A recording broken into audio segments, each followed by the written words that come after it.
દાહોદ જિલ્લામાંથી અત્યારે ખૂબ જ મોટા અને ચોંકાવનારા સમાચાર સામે આવી રહ્યા છે। રસ્તા પર દોડતા વાહનો ક્યારે કોઈના માટે કાળ બની જાય તે કહેવું મુશ્કેલ છે।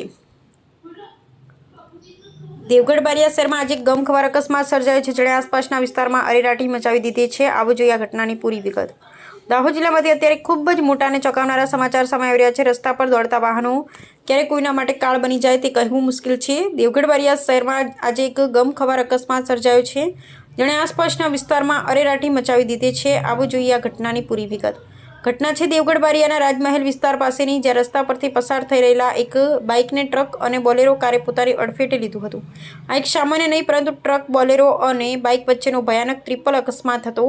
ટક્કર એટલી જોરદાર હતી કે બાઇક પર સવાર બે યુવાનો ફંગોળાઈ ગયા હતા અને તેમને ગંભીર ઇજાઓ પહોંચી છે।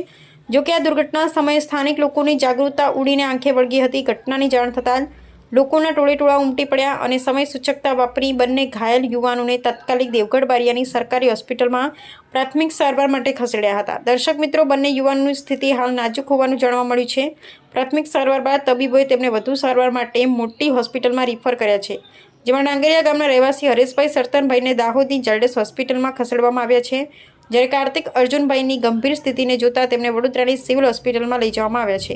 આ ટ્રિપલ અકસ્માતમાં ખરેખર કયા વાહન ચાલકની બેદરકારીને કારણે સર્જાયો તે દિશામાં પોલીસે હાલ તપાસના ચક્રો ગતિમાન કર્યા છે અને કાયદેસરની કાર્યવાહી હાથ ધરી। અમે ઈશ્વરને પ્રાર્થના કરીએ છીએ કે બંને યુવાનો ઝડપથી સ્વસ્થ થઈ જાય। પરંતુ મિત્ર, આ ઘટના આપણા સૌ માટે એક લાલબત્તી સમાન છે। વાહન ચલાવતી વખતે હંમેશા ટ્રાફિકના નિયમોનું પાલન કરો અને સ્પીડ પર કાબૂ રાખો।